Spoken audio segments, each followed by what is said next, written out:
তো উড়িষ্যার বড় পণ্ডিত সার্বভৌম পণ্ডিত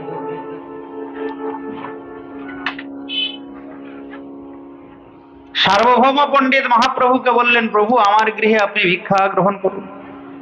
দক্ষিণ দেশ ভ্রমণ করে এলেন, কোথায় থাকবেন? আমার গৃহে আপনি ভিক্ষা গ্রহণ করুন, অর্থাৎ সেবা করুন। তো মহাপ্রভু রাজি হলেন, ঠিক আছে ভট্টাচার্য তোমার গৃহে আমি সেবা করব, তুমি ব্রাহ্মণ। মহাপ্রভু লীলায় কিন্তু ব্রাহ্মণদেরকে মহাপ্রভু বড় সম্মান করেছেন। যখনই ভিক্ষা গ্রহণ করেছেন, সেবা করেছেন, তখনই দেখা যায় ব্রাহ্মণের ঘরে। তো সার্বভৌম ভট্টাচার্যের মনে বড় আনন্দ হলো, প্রভুকে আমি 5 দিন সেবা দিতে পারব। তো এই সার্বভৌম ভট্টাচার্যের একটি কন্যা ছিল, তার নাম হলো ষাঠি। কি নাম? ষাঠি। খুব মন দিয়ে শুনবে মা। তো ষাঠির বিবাহ হয়েছে যার সঙ্গে, তার নাম হলো অমোঘ। তো জামাই বাবা দেখে কি আজানুলম্বিত বাহু, অরুণ বসন পরিহিত এক নবীন সন্ন্যাসী এসেছে সেবা করার জন্য শ্বশুরালয়ে। তো বিভিন্ন প্রকার উৎকৃষ্ট দ্রব্য রন্ধন করে মহাপ্রভুকে সেবা দিয়েছেন।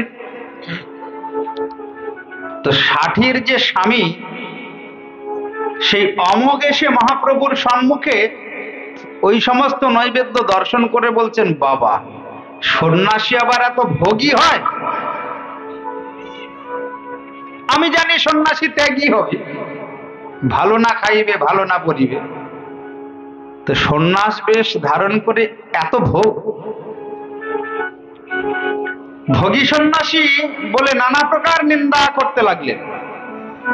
মহাপ্রভুর এই নিন্দা শুনে ভট্টাচার্য, সার্বভৌম ভট্টাচার্য বড় একটা লাঠি নিয়ে জামাইকে তাড়া করেছে, দূর হও এখান থেকে, তোমার এত বড় সাহস, তুমি সন্ন্যাসীকে বলো ভোগী? আমার ষাঠি বিধবা হোক, আমি অভিশাপ দিচ্ছি আমার ষাঠি যেন বিধবা হয়।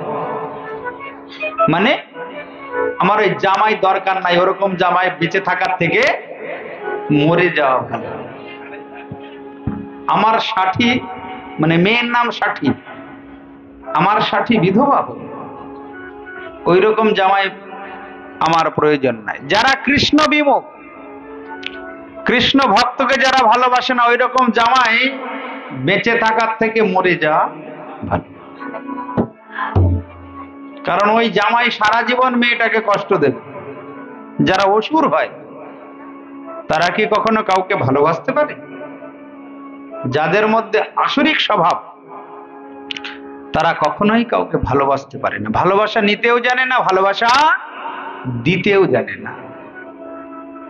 তুমি সারাটা জীবন দিয়েও তাকে খুশি করতে পারবে, তখনই জানবে তার মধ্যে আসরিক স্বভাব আছে। তাই সার্বভৌম পণ্ডিত বলছে, ওরকম জামাই বেঁচে থাকার থেকে মরে যাওয়া ভালো।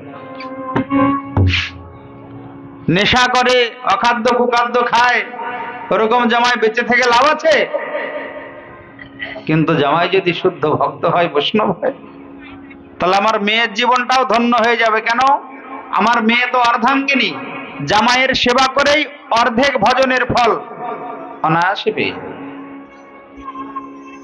ওই জন্যে সার্বভৌম পণ্ডিত বলছে, অমোঘ মারা যাক, আমার ষাঠি বিধবা হোক। নিজ কন্যার জাগতিক সুখ ভোগের ব্যাঘাত হবে জেনে মহাপ্রভু নিন্দক নিজ জামাতাকে ক্ষমা করলেন না। শ্বশুর মশাই সার্বভৌমতাকে ক্ষমা করলেন না। এখন ভট্টাচার্য তার পত্নীর নিকটে গিয়ে দুঃখ করে বলছেন, মহাপ্রভু নিন্দাকারীকে প্রাণে বধ বা নিজে আত্মহত্যা দ্বারা প্রায়শ্চিত্ত করা কর্তব্য। যে বৈষ্ণবের নিন্দা করে, কখনো যদি দেখা যায় কেউ বৈষ্ণবের নিন্দা করছে, কর্তব্য হচ্ছে তার জিভটা টেনে ছিঁড়ে ফেলা। এটা ভাগবতে আছে। আর যদি না পারো তাহলে ওখান থেকে চলে যাবে, ওই স্থান ত্যাগ করো। না বৈষ্ণব নিন্দা, ভগবানের নিন্দা শুনতে আছে, না কখনো বলতে আছে। শুনতেও নাই, বলতেও নাই। জাগতিক পরিচয়ে অতি প্রিয় স্নেহভাজন গণ যদি ভক্ত ভগবানের বিদ্বেষ করে, তাহলে তাকে দুঃসঙ্গ বলে ত্যাগ করবে। স্বামী হোক, স্ত্রী হোক, ভাই হোক, বন্ধু হোক, তাকে ত্যাগ করবে। ত্যাগ, তার মুখও দর্শন করবে না। যদি কৃষ্ণ বিমুখ হয়, দেখা যাচ্ছে কৃষ্ণের নিন্দা করছে, কৃষ্ণ ভক্তের নিন্দা করছে, তার মুখ দেখলেও পাপ হয়। ওই জন্য তাদের দুঃসঙ্গ বলে ত্যাগ করা প্রয়োজন। সাধু সঙ্গে ভগবানের সেবা করাই জীবের একমাত্র কর্তব্য। সাধু সঙ্গ মানে যার মুখে কৃষ্ণ কথা, হরি কথা শোনা যায়, তেমন ভক্তের সেবা করবে, সঙ্গ করবে, তাহলে তুমি ভগবানকে লাভ করতে পারবে। আর যেখানে কৃষ্ণ বিদ্বেষী দেখবে, সেই স্থান ত্যাগ করবে। নযত্র বৈকুণ্ঠ কথা সুধাপোগা ন সাধু ভাগবতাস্তদাশ্রয়।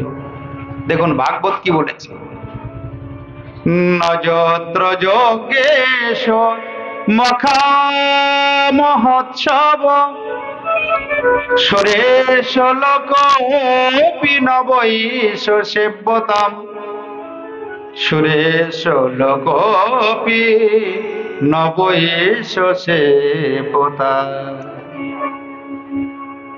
নযত্র বৈকুণ্ঠ কথা সুধাপোগা। সুখদেব গোস্বামী রাজা পরীক্ষিতকে বলছেন, রাজন, যে গ্রামে, যে শহরে, যে গৃহে ভগবানের ভক্ত দর্শন হয় না, ভগবানের ভক্তের সঙ্গ হয় না, ভগবানের নাম গুণ কীর্তন শ্রবণ হয় না, সেই গৃহ যদি ইন্দ্রপুরীর সমান সুখের হয়, সেই গৃহ তুমি ত্যাগ করবে, সেই গ্রাম তুমি ত্যাগ করবে, সেই শহর থেকে তুমি দূরে সরে যাবে। যে গৃহে ভক্ত দর্শন হয় না, ভক্তের আগমন হয় না, ভক্তের মুখে ভগবানের কথা শ্রবণ কীর্তন হয় না, সুরেশ লোকপি নবৈষ সেব্যতাম। কারণ জীবনের সময় খুব কম। এই বছর ভাগবত আস্বাদন করছি, সামনে বছর শুনতে পাবো কিনা গ্যারেন্টি নেই। কে যে থাকবে আর কে যে চলে যাবে, কাউরি কিন্তু কোনো সার্টিফিকেট নেই। তাই তাড়াতাড়ি সাধুসঙ্গ করে ভগবানের ভজন করে জন্মটাকে ধন্য করে জগৎ থেকে বিদায় নিতে হয়। তাই সুরেশ লোকপি নবৈষ সেব্যতাম। আর সেই ভগবানের ভজনে যারা সহযোগিতা করবে, তারা জানবে তোমার আপনজন। আর যারা বাধা দেবে, তারা জানবে দুর্জন। তাই দুর্জন জ্ঞানে সার্বভৌম পণ্ডিত নিজের জামাই অমুককে বলছেন, ওইরকম জামাই দরকার নাই, মারা যাক। যে আমার প্রভুকে অসম্মান করে, প্রভুর নিন্দা করে, সেই রকম জামাই আমার দরকার নাই। তাই সাধু সঙ্গে ভগবানের সেবা করাই কর্তব্য। ভট্টাচার্য এবং তার পত্নীর আচরণ হইতে ইহাই শিক্ষণীয়। পরদিন সকালবেলায় অমোঘ এক বড় ধরনের বিসূচিকা রোগে আক্রান্ত হলো। দেখো, মুখ দিয়ে কেবল বলেছে 60 বিধবা হোক, পরের দিনই একটা বড় রোগে আক্রান্ত হয়ে গেল অমোঘ।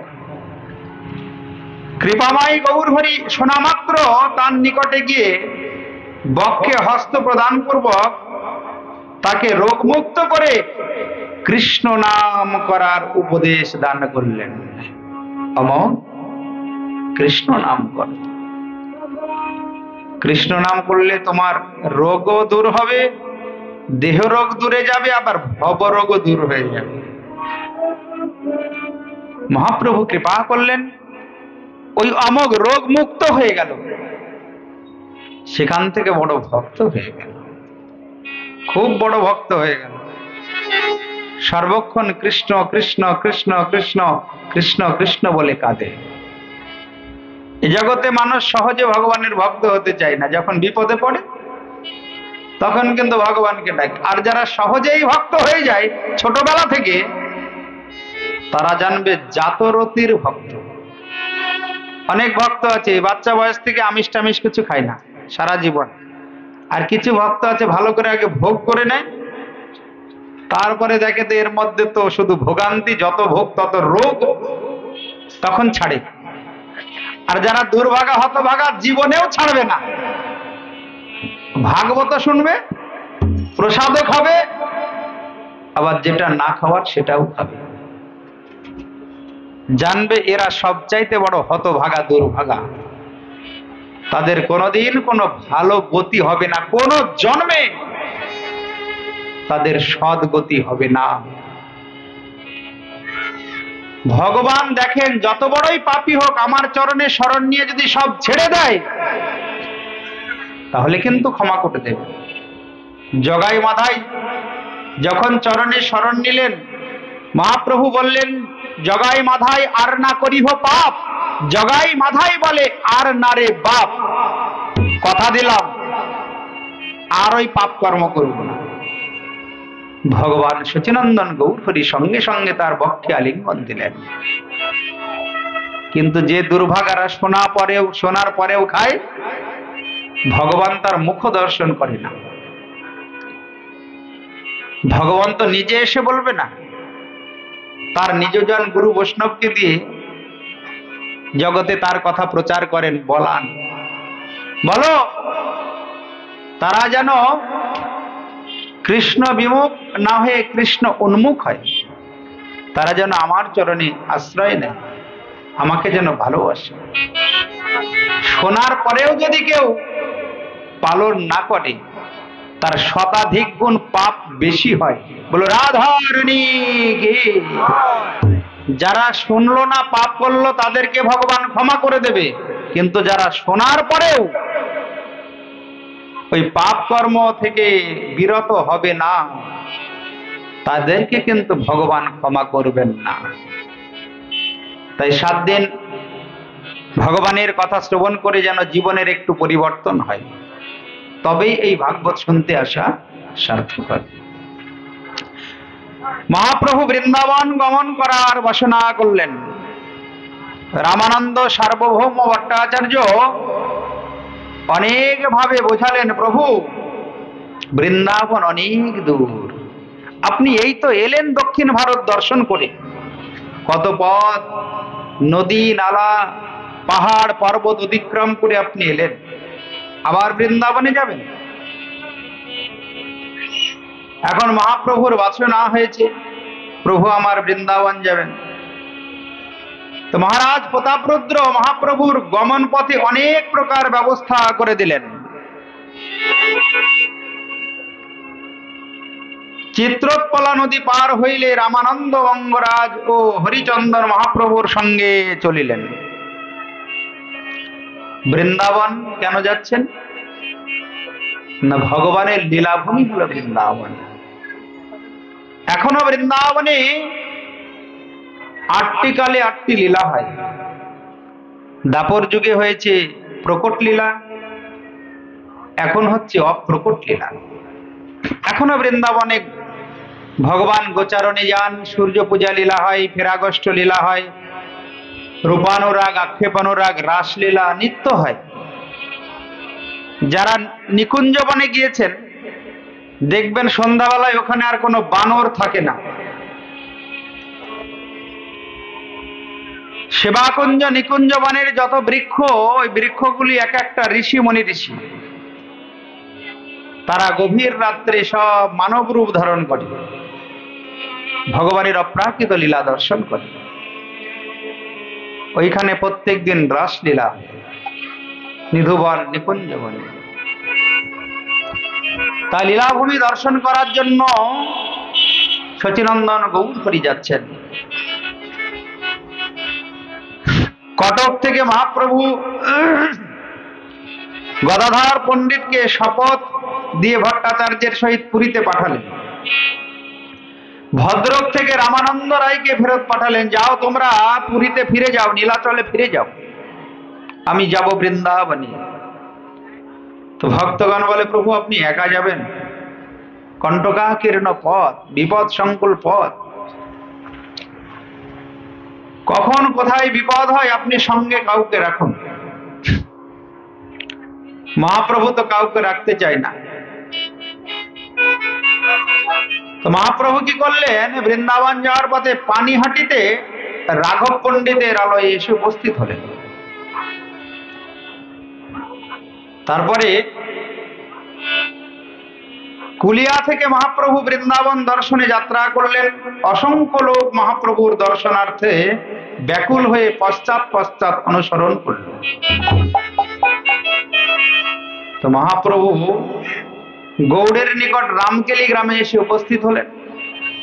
এই রামকেলিতে শ্রীরূপ ও সনাতনের সঙ্গে মহাপ্রভুর মিলন হল।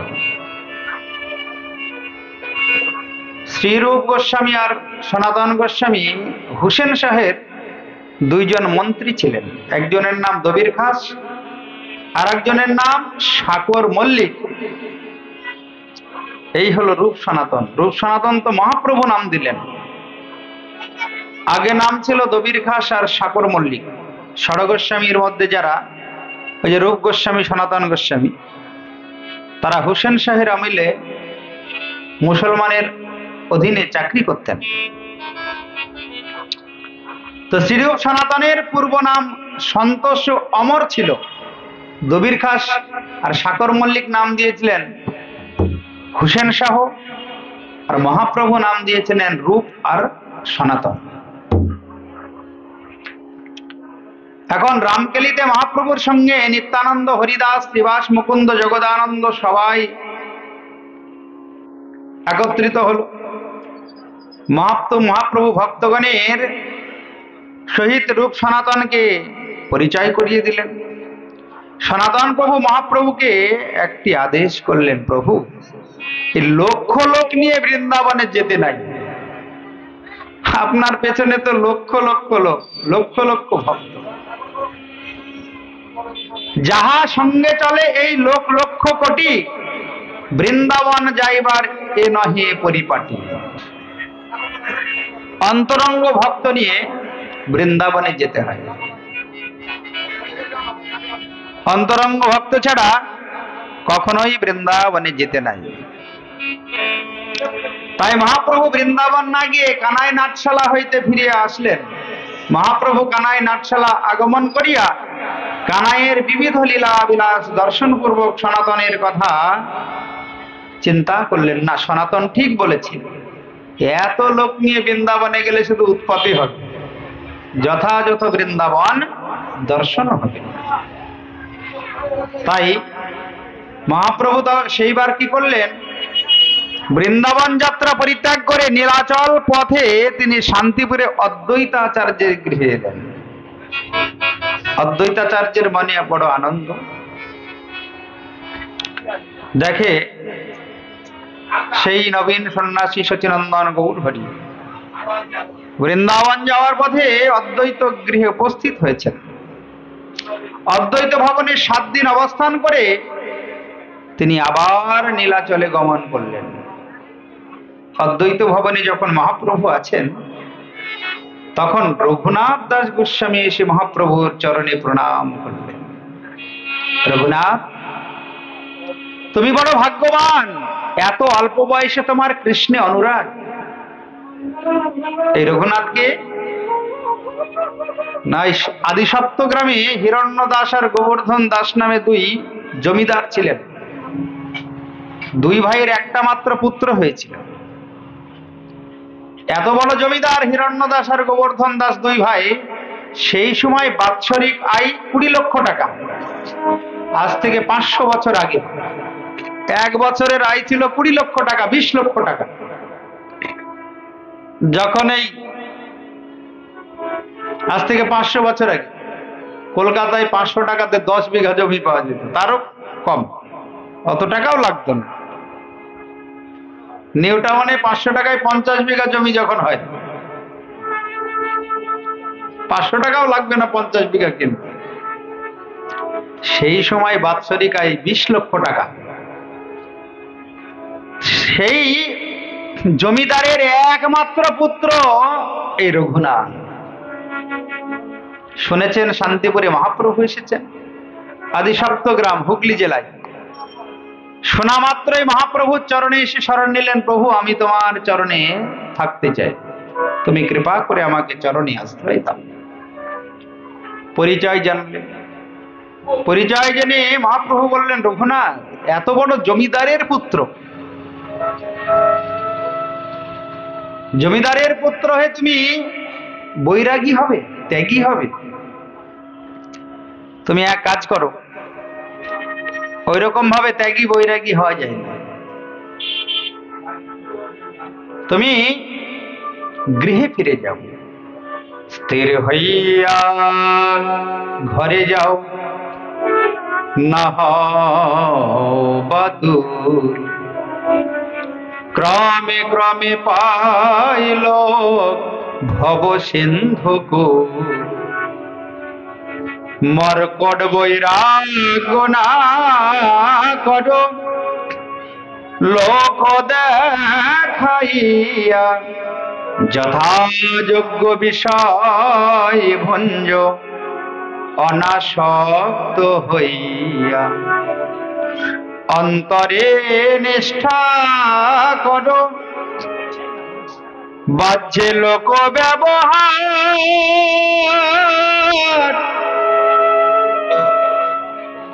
অচিরাত কৃষ্ণ তোমায় করিবেন উদ্ধার। রঘুনাথ অন্তরে নিষ্ঠা রাখো, বাহ্যে লোক ব্যবহার, অচিরাত কৃষ্ণ তোমায় করিবেন উদ্ধার। স্থির হইয়া ঘরে যাও, রঘুনাথ না হও বাতুল। পাগল হওয়ার কিছু নাই। মহাপ্রভু বলছেন, রঘুনাথ স্থির হয়ে মন স্থির করে ঘরে ফিরে যাও, না হও বাতুল, পাগল হয়েও না। ক্রমে ক্রমে পাইল ভবসিন্ধু করল। ক্রমে ক্রমে মানে ধীরে ধীরে। এই জন্মে সাধুসঙ্গ হলো, কিছু দূরে গিয়ে গেল। এই জন্মে যেখান থেকে শেষ হবে, পরের জন্মে আবার সেখান থেকে শুরু হবে। ওই জন্য একবার কেউ যদি সাধু সঙ্গে কৃষ্ণ কথা, কৃষ্ণ নাম করা শুরু করে, তার আর কখনো ডিমোশন হয় না, তার ধীরে ধীরে প্রমোশন হতে থাকে। বলো রাধা রানী কে।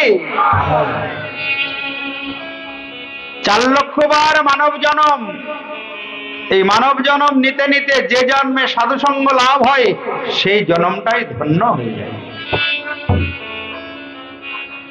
এই জন্মে যত সাধু সঙ্গে ভগবানের কথা শ্রবণ করবে, তত তাড়াতাড়ি তোমার জন্মটা ধন্য হবে। সুকৃতি পুণ্য বাড়তে থাকবে। যেইখানে গিয়ে শেষ হলো, পরের জন্ম ঠিক ওইখান থেকে শুরু হবে। এই জন্মে সাধু সঙ্গ করলে, হরিভজন করলে, দান করলে, ভক্ত সেবা করলে, পরের জন্মে ভগবান এক কৃষ্ণ ভক্ত মায়ের গর্ভে জন্ম দিয়ে দেবে। এই জন্মে যে কমিটা ছিল, পরের জন্মে আর সে কমটা থাকবেন। মাতৃগর্ভে থেকেই তুমি কৃষ্ণ নাম, কৃষ্ণ কথা, কৃষ্ণ প্রসাদ লাভ করে। ওই মা তো ছোটবেলা থেকেই তোমাকে কৃষ্ণ বলে দুধ পান করাবে, যা খাওয়াবে কৃষ্ণ বলে খাওয়াবে, কোলে করে নিয়ে কৃষ্ণ নাম করবে। ছোটবেলা থেকে তুমি কৃষ্ণ প্রসাদ খেয়ে ধীরে ধীরে বড় হবে। ওই যে পবিত্র জীবন, পবিত্র ফুলের মতো জীবন, গোবিন্দ চরণে যখন তোমার পিতামাতা অর্পণ করে দেবে, সেই পবিত্র শুদ্ধ পুষ্প রূপ তোমার জীবন ভগবান চরণে আশ্রয় দিয়ে দেবেন, আনন্দের সহিত গ্রহণ করবেন। সেই জীবনটা তো কলঙ্কিত হয়নি, সুন্দর ফুলের মতো পবিত্র জীবন। ওই জীবনে তুমি ভগবানের ভজন করলে পরের জন্মে ভগবান তোমাকে কোন ব্রজবাসীর গৃহে জন্ম দিয়ে দেবেন। যে ব্রহ্মাণ্ডে ভগবান লীলা করছেন, প্রকট লীলা, সেই ব্রহ্মাণ্ডে কোন ব্রজগোপীর ঘরে তোমার জন্ম হয়ে গেল। ক্রমে ক্রমে পাইল ভব সিন্ধু কূল। জীব গোস্বামীপদ বলছেন এই সিদ্ধান্তের কথা। ওই জন্যে গোস্বামী গ্রন্থ যারা পড়েনি তাদের তত্ত্বজ্ঞান কোনোদিন লাভ হবে না। জীব গোস্বামীপদ বলছেন যে মহাপ্রভু কেন ক্রমে ক্রমে পাইল ভব সিন্ধু কূল বললেন? শুধু যুক্ত থাকুক। কোথায়? সাধু সঙ্গে, ভগবানের নাম গুণ কীর্তনে, ভগবানের সেবায় যত যুক্ত থাকবে তত তোমার জীবনটা তাড়াতাড়ি ধন্য হয়ে যাবে, সার্থক হয়ে যাবে।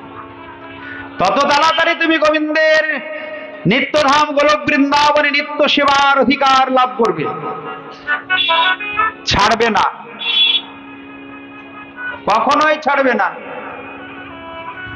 ছাড়লেই কিন্তু ক্ষতি হয়ে যাবে। নিতাই চরণ গৌর চরণ ছাড়বে না, ছাড়লেই কিন্তু বড় ক্ষতি হয়ে যাবে। আলোর পথে গেলে যেমন অন্ধকার দূর হয়ে যায়, আর যদি অন্ধকারের পথে যাও তাহলে আলো থেকেও তুমি বঞ্চিত হয়ে যাবে।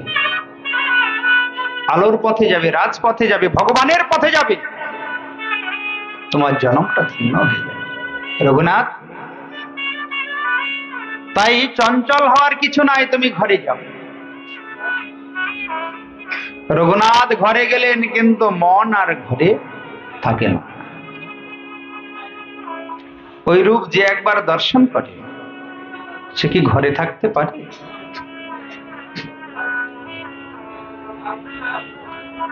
বারবার রঘুনাথের ওই রূপের কথা মনে পড়ছে।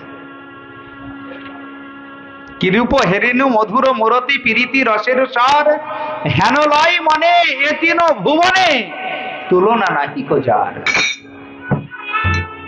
বারবার শুধু মনে পড়ছে গৌর রূপের কথা। নদী যদি, সমুদ্র যদি আকর্ষণ করে, নদী কখনো স্থির থাকতে পারে না। তাই আমার গৌর হরি যে তাকে কৃপা করেছেন, আকর্ষণ করেছেন, ঘরে গিয়ে আর থাকতে পারে না। বারবার গৌর হরি গৌর হরি গৌর হরি বলে কাঁদে। প্রভু, তুমি আমাকে চরণে আশ্রয় দাও।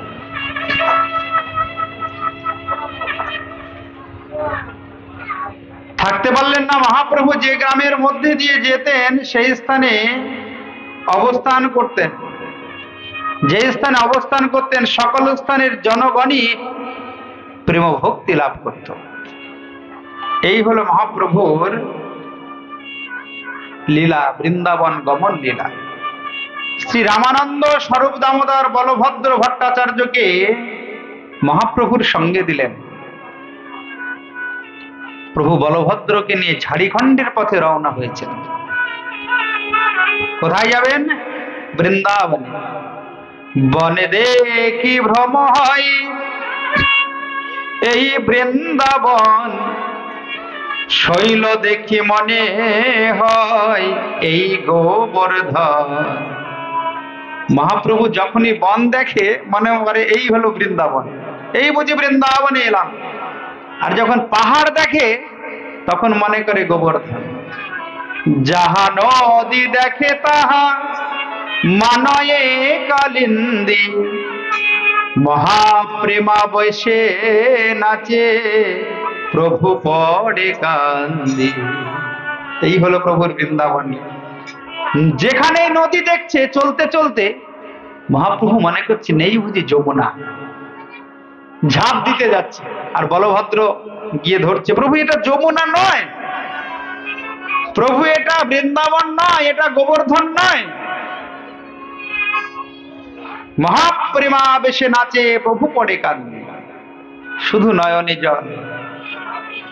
প্রভু বৃন্দাবনে চলেছেন, এইভাবে চলছেন। যেতে যেতে মহাপ্রভু ঝাড়খণ্ডের বনপথে চলতে চলতে মহাপ্রভু বারাণসী ধামে এসে উপস্থিত হলেন, বেনারস। সেইখানে ঝাড়খণ্ডের বনপথে চলতে চলতে বলভদ্র ভট্টাচার্যের সহিত কাশী বা বেনারসে এসে উপস্থিত হলেন। এসে মণিকর্ণিকার ঘাটে স্নান করলেন, বিশ্বেশ্বর ও বিন্দু মাধব দর্শন করলেন। তারপরে মহাপ্রভুর তপন মিশ্রের কথা মনে হলো। আমি না তপন মিশ্রকে বলেছি তুমি সপরিবারে কাশী ধামে বাস করো, মনে আছে তো?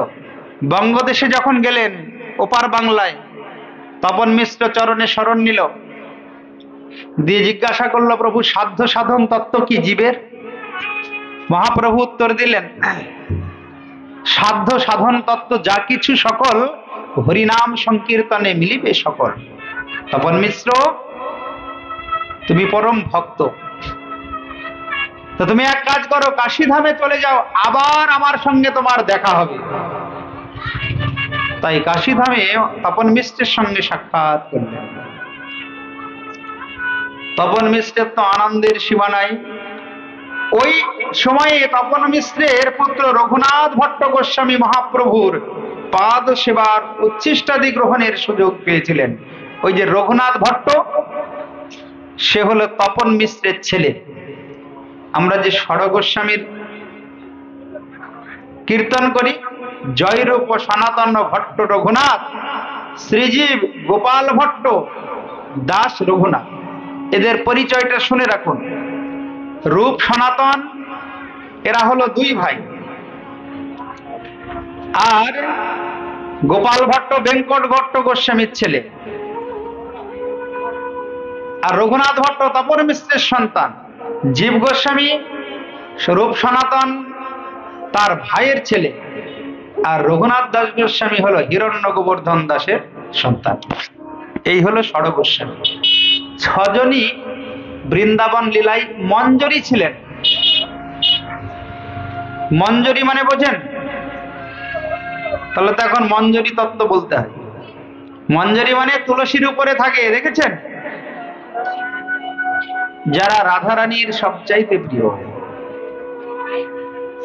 কোনদিন যদি সুযোগ হয় মঞ্জরির মালা গেঁথে গোবিন্দের গলায় দেবেন, তো রাধারানী সবচাইতে বড় খুশি হবে। যদি তুলসী গাছ অনেক থাকে, মা মঞ্জরি কেটে মালা সুতো দিয়ে বেঁধে বেঁধে মালা তৈরি করে গোবিন্দের গলায় দিলে সবচাইতে বেশি খুশি হন শ্রীমতী রাধারানী। কারণ মঞ্জরিগণ রাধারানীর সবচাইতে অন্তরঙ্গ সখী। সখী মঞ্জরি তিন প্রকার: বিষম স্নেহা, সমস্নেহা, রাধা স্নেহাধিকা। রাধা স্নেহাধিকা যারা, তারা এই কুঞ্জলীলার ভেতরে প্রবেশের অধিকার পায়, ওই মঞ্জরি। আর ওই মঞ্জরি হলো এই ষড় গোস্বামী। সনাতন গোস্বামী লবঙ্গ মঞ্জরি, রূপ গোস্বামী রূপ মঞ্জরি, গোপাল ভট্ট গোস্বামী গুণমঞ্জরি, রঘুনাথ ভট্ট গোস্বামী রসমঞ্জরি, জীব গোস্বামী বিলাস মঞ্জরি, আর রঘুনাথ দাস গোস্বামী রতি মঞ্জরি। ওই নামগুলি মনে হবে। রায়ধনী চ্যানেলে এই প্রোগ্রামটা দেখবেন, ওটা রেকর্ডিং হচ্ছে। কারণ একদিন শুনেতে মনে থাকবে না, বারবার শুনবেন, তাহলে বোঝা যাবে এই ষড় গোস্বামী কে কোন মঞ্জরি ছিলেন। ওই মঞ্জরিরাই কলিযুগে হয়েছে গোস্বামী। তাই তপন মিশ্রকে কৃপা করলেন। আর তপন মিশ্রের পুত্র যে রঘুনাথ ভট্ট, যে রসমঞ্জরি ছিলেন ব্রজলীলায়, সে মহাপ্রভুর পাদ পদ্ম সেবার ও উচ্ছিষ্টাদি গ্রহণের সুযোগ পেয়ে গেলেন। কাশীতে এসে তপন মিশ্রের গৃহে ভগবান সেবা করলেন। ব্রাহ্মণ, প্রত্যেকটা জায়গায় ব্রাহ্মণের ঘরে মহাপ্রভু সেবা করেছে। ওই জন্য ব্রাহ্মণ যদি মহাপ্রভুর ভক্ত হতে পারে, কলিযুগে মহাপ্রভুর কৃপা কিন্তু খুব তাড়াতাড়ি লাভ হবে। কিন্তু ব্রাহ্মণ হয়ে ওই সেলুন খুললে হবে না, আর মাছের দোকান দিলে হবে না। ব্রাহ্মণকে ব্রাহ্মণের ধর্ম পালন করতে হবে, তাহলে কিন্তু খুব তাড়াতাড়ি মহাপ্রভুর কৃপা লাভ হবে। তখন মহাপ্রভুর পূর্ব পরিচিত চন্দ্রশেখর বৌদ্ধ, মহাপ্রভুর আগমন সংবাদ শুনে তাড়াতাড়ি এসে মহাপ্রভুর সঙ্গে মিলিত হলেন। ভক্তিহীন বারাণসীর দুর্দশার কথা শুনে মহাপ্রভু বড় দুঃখ পেলেন। চন্দ্রশেখর আচার্য বললেন, প্রভু আপনি যে বেনারসে এসেছেন, এখানে ভক্তি নাই, শুধু জ্ঞানের কচকচানি, শুধু পাণ্ডিত্য আর জ্ঞান, আর মায়াবাদী সন্ন্যাসীতে ভর্তি হয়ে আছে। এখানে শুধু ওই যারা জ্ঞানী তারা নিজেকে অহম ব্রহ্মাস্মি বলে। অহম ব্রহ্মাস্মি মানে আমি ব্রহ্ম, আমাতে আর ভগবানে কোনো পার্থক্য নাই। প্রভু এখানে এক সন্ন্যাসী আছে, মায়াবাদী সন্ন্যাসী, তার নাম প্রকাশানন্দ সরস্বতী। তার 10,000 সন্ন্যাসী শিষ্য আছে, সব মায়াবাদী, তারা নিজেকে ভগবান মনে করে। মহাপ্রভু চিন্তা করলেন, ঠিক আছে, এই বেনারসে আমি ভক্তি ধর্ম প্রচার করবই। জিজ্ঞাসা করলেন, কোথায় গেলে প্রকাশানন্দ সরস্বতীর সঙ্গে দেখা হবে? মহাপ্রভু সন্ধান করে গিয়ে দেখেন 10,000 মায়াবাদী সন্ন্যাসী নিয়ে প্রকাশানন্দ সরস্বতী সিংহাসনে বসে আছে। মহাপ্রভুকে দেখে একটু উঠেও দাঁড়ায় না, একটু সম্মানও করে না। জ্ঞানী তো, ওরা নিজেকে ভগবানের সঙ্গে তুলনা করে।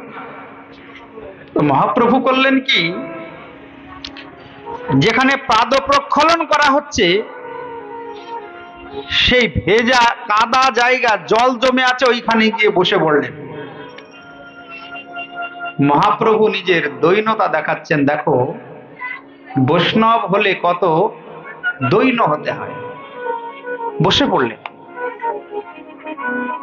ওইখানে বসেই নিজের স্বরূপ প্রকাশ করলেন। অঙ্গে এত জ্যোতি, চারিদিকে আলোকিত হয়ে গেল। প্রকাশানন্দ 10,000 মায়াবাদী সন্ন্যাসীর মধ্যে সর্বশ্রেষ্ঠ সন্ন্যাসী, জ্ঞানী, সবার গুরু। চিন্তা করলেন, কি ব্যাপার, এত এমন নবীন সন্ন্যাসী, তার অঙ্গে এত জ্যোতি এলো কোথা থেকে? তাড়াতাড়ি করে উঠে গিয়ে হাত ধরে মহাপ্রভুকে এনে বসালেন। প্রভু আপনি ওখানে কেন বসবেন? আসুন আসুন, এখানে আসনে বসুন, আসন গ্রহণ করুন। মায়াবাদী সন্ন্যাসী এনে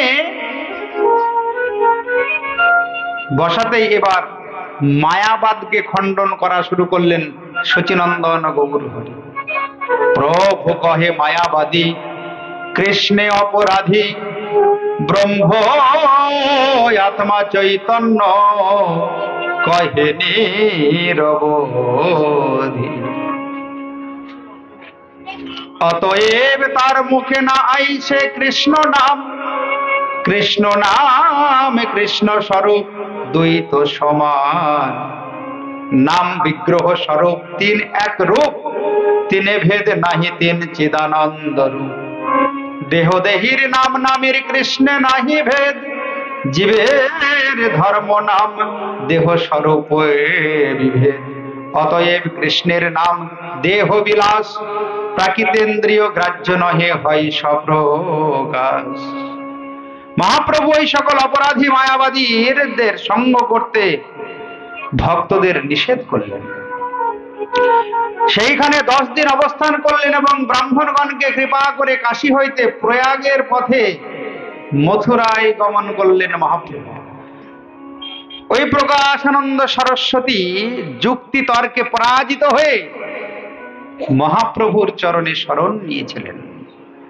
প্রকাশানন্দ সরস্বতীকে মহাপ্রভু যে নিজের স্বরূপ দেখালেন, দেখো আমি কে, আমি যে রাম দাপরের কৃষ্ণ, সেই হয়েছে কলিযুগে শ্রী গৌরাঙ্গ। প্রকাশানন্দ মায়াবাদী সন্ন্যাসীকে ভক্তি সন্ন্যাসীতে পরিণত করেছিলেন, আর তার 10,000 সন্ন্যাসী শিষ্য সবাই ভক্ত হয়ে গেছিল। বলো সচিনন্দন গৌর হরি। তারপরে মহাপ্রভু মথুরার পথে গমন করলেন।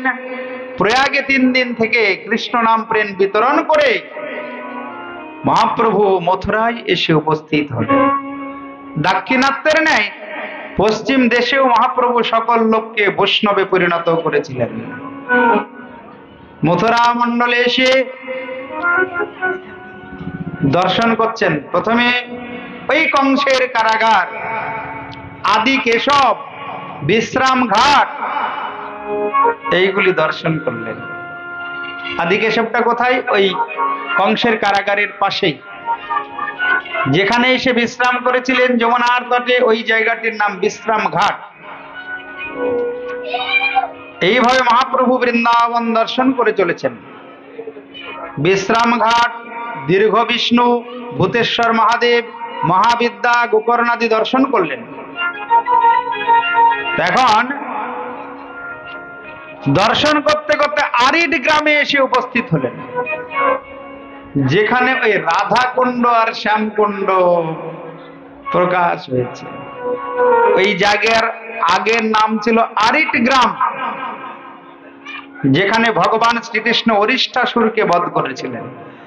অরিষ্টাসুরকে বধ করলে পারে সখীগণ তথা শ্রীমতী রাধারানী বলেছিল, কৃষ্ণ তুমি গো হত্যা করেছো, তোমাকে আর আমরা সেবাও করবো না, স্পর্শও করবো না। তো ভগবান বললেন, তাহলে আমাকে পবিত্র হতে হলে কি করতে হবে? তো শ্রীমতী রাধারানী সখীগণ বললেন, পৃথিবীতে যত তীর্থ আছে সমস্ত তীর্থের জলে স্নান করতে হবে, তাছাড়া তোমাকে আমরা ছোবও না, সেবাও করবো না। তুমি অরিষ্টাসুরকে বধ করলে। অরিষ্টাসুর মানে একটা ষাঁড়ের রূপ ধারণ করে একটা অসুর এসেছিল কৃষ্ণকে হত্যা করতে, ওই তার নাম হলো অরিষ্টাসুর। কৃষ্ণকে আঘাত করতে যাই, দুই শিং ধরে ভগবান শ্রীকৃষ্ণ ঘোরানো শুরু করলেন। ঘোরাতে ঘোরাতে ঘোরাতে ঘোরাতে অনেক দূরে ছুটে পড়লেন, আর ওইখানে গোবিন্দায় নমো নমঃ বলি অরিষ্ট মর্দন ভগবান কি। ঠান্ডাটা বেশি পড়েছে কি? হ্যাঁ, এবারও জয়। তাও জয় দিয়ে দিয়েছে। কেন? ঠান্ডা তার মানে বেশি পড়েছে। জয়ের শব্দ নেই, জোরে কোনো শব্দ নেই গলায়। বলিয়ে রাধারণী কে। হ্যাঁ, একটু জোরে জয় দিলে ঠান্ডাটা কমে যাবে। ভগবানের লীলা শুনলে একটু জয় দিতে হয়। তো ব্রজ বৃন্দাবনে সখীরা তথা রাধারানী বলে, তোমাকে ছোব না। পৃথিবীতে যত তীর্থ আছে সমস্ত তীর্থের জলে স্নান করতে হবে। দেখুন কি করে রাধাকুণ্ড সৃষ্টি হলো। রাধাকুণ্ড তো মহাপ্রভু পরে প্রকট করলেন, কিন্তু প্রথমে কিভাবে সৃষ্টি হয়েছিল? তো ভগবান করলেন কি, ওই বংশী দ্বারা একটি জায়গা খনন করে পৃথিবীতে যত তীর্থ আছে সমস্ত তীর্থকে আহ্বান করলেন, ডাকলেন, ওহে তীর্থগণ তোমরা এসো, না হলে আমি পবিত্র হতে পারবো না, পাপ থেকে মুক্ত হতে পারবো না। পৃথিবীতে সমস্ত তীর্থ এসে উপস্থিত হলো। যত তীর্থ ছিল পৃথিবীতে সমস্ত তীর্থ স্বস্বরূপে এসেছে। প্রভু আপনি ডাকছেন? বলে হ্যাঁ। কেন প্রভু? ভগবান বললেন, তোমরা এই কুণ্ডে জলে পরিণত হও। সমস্ত তীর্থ জলে পরিণত হয়ে গেল। ভগবান মনের আনন্দে স্নান করে পবিত্র হলেন। সখীরা বলে, রাধে আরে তোর শ্যামসুন্দর একটা কুণ্ড তৈরি করতে পারলো, তুই পারবি না? তো রাধারানী বলে, কেন পারবো না? হ্যাঁ, আমি তো তারই শক্তি, পারবো না? এবার কঙ্কন দ্বারা একটা জায়গা খনন করলেন। কঙ্কন মানে বোঝো তো কি? হ্যাঁ, হাতের চুড়ি বা বালা, ওইটা দিয়ে মাটি ঘুরছে। কোন রকম একটুখানি গর্ত হয়েছে, কিন্তু জল পাবে কোথায়? যত তীর্থ আছে সব তীর্থকে তো ডেকে নিয়েছে, আহ্বান করে নিয়েছে। তো রাধারানী দাঁড়িয়ে আছে, জল তো আর নাই, কাকে ডাকবে? সব তো কৃষ্ণ ডেকে নিয়েছে। তো ভগবান ইঙ্গিত করলেন, সখীরা ওই শ্যামকুণ্ড থেকে জল এনে এবার রাধা কুণ্ডে দিচ্ছে। এবারে পাত্র করে জল এনে কি আর কুণ্ড হয়? ভগবান বংশী দ্বারা একটি নালা করে দিলেন, মাঝখান দিয়ে রাস্তা করে দিলেন। আর এই শ্যামকুণ্ডের জল এসে রাধা কুণ্ড পূর্ণ হয়ে গেল। বলিয়ে রাধারণী কি। ওই জন্য রাধা কুণ্ডে স্নান করলে পৃথিবীতে যত তীর্থ আছে সমস্ত তীর্থের জলে বাস হয়ে যায়। রাধা কুণ্ড তটে বাস করলে পৃথিবীতে যত তীর্থ আছে সমস্ত তীর্থে বাসের ফল লাভ হয়। আর রাধা কুণ্ডের মৃত্তিকা তিলক রূপে ধারণ করলে রাধারানী তাকে বিশেষ কৃপা করেন। বলিয়ে রাধারানী বুঝলে? এইভাবে রাধা কুণ্ড প্রকট হলো বৃন্দাবনে। আর মহাপ্রভু গেলেন বৃন্দাবন দর্শন করতে করতে রাধা কুণ্ডের তটে। গিয়ে দেখেন ওখানে কোনো কুণ্ড নেই, ধান খেতে পরিণত হয়েছে। ও কুণ্ড ভগবান শ্রীকৃষ্ণ লীলা করেছেন 5000 বছর আগে। আর মহাপ্রভু গেলেন আজ থেকে 500 বছর আগে, মানে 4500 বছরে কি আর কুণ্ড থাকে? ও কুণ্ড তো ধান ক্ষেত মানে চাষের ভূমিতে পরিণত হয়েছে। মহাপ্রভু ওই ধান ক্ষেতের জলে স্নান করছেন আর বলছেন এইটাই হলো রাধা কুণ্ড। তারপরে পাশের ধান খেতে গিয়ে স্নান করলেন, করে বললেন এইটা হলো শ্যাম কুণ্ড।